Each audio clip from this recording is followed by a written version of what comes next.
கக்கர்க்கா பரமேஸ்வரன் முருகன் மீது எழுதிய குறிஞ்சி மான் செய்யுள் நாடகம். செய்யுள் நாடக காப்பியம் பகுதி 25.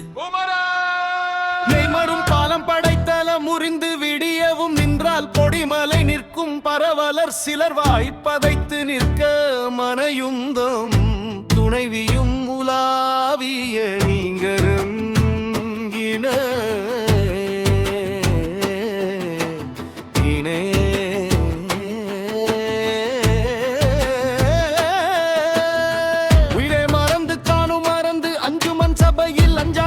செந்தூர் நாடதனை யாரும் பேசாமல் குறிஞ்சி நிலம் அளிக்க என்று தகர்ந்ததும் நீண்டு நீ முன்னும் பயப்பது அசுரத்தேவன் நின்ற வேறொன்றால் குன்றே அறிகுறி வருமோ தரவும் ஏறிய சேவகன் இருமா தற்பிற்குள்வாய் அதன்படி போர் வகை வன்மையால் இதுவோ பணிந்து யார் வர கேடன நகரா தெரிவன் சிரித்து நீ கிரியையும் சிரிக்குது என்று நீ மறந்த மந்தனும் இருந்ததே வீந்தரும் எவர் வழியினையும்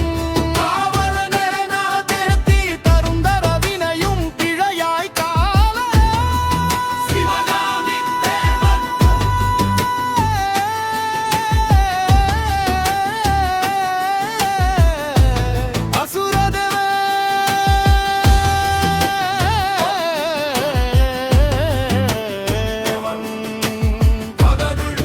வந்தவை முடிந்தது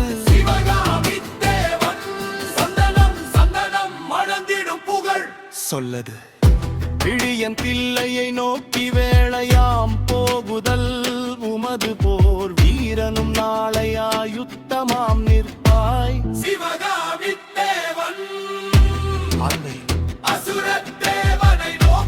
சொல்வாய் விரைவில் மன்னன் போர்க்கு நில்லா தென்னில் மாதம் ஒன்றிற்குள் பன்னீர் சேனையும் நானும் நீ சொன்ன அழகிரி நலமாம் காக்க இல்லையேல் குடினம் பிடியில் வைத்து தீயிடும் ஆணை தொடங்கி உணர்கமுவதிடம் வீடு சொன்ன கொடும்பகை தவந்தி கஞ்சிவான இந்த மாற்றனையே அதுவே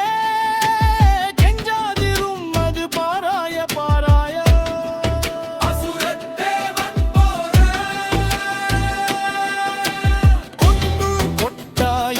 தொட்டவன் வெட்டு பட்டதோ என்று பாரா உண்மை வச்சோம் பாவம் தட்டதும் மிச்சம் வந்த மேலினுமாகும் படியே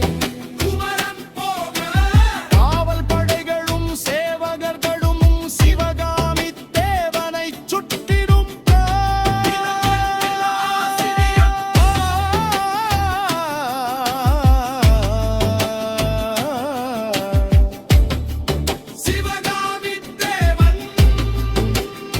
வேர்த்தது வீரரே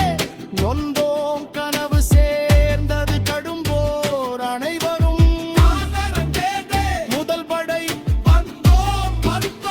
இதுவே இறங்கி அனைவரும் மொய்த்தோம்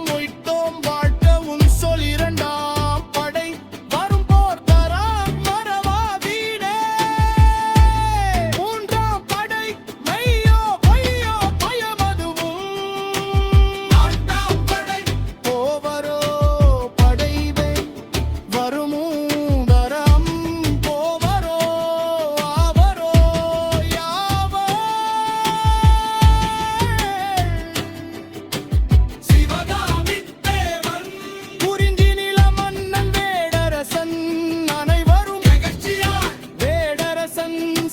பதறு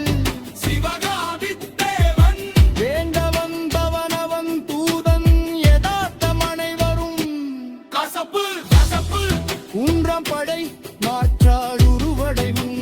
பயப்படும் வீணன் அவன் முகம் பார்க்க பயந்தனன் தூதுவன் என்று விடுத்தேன் முதப்படை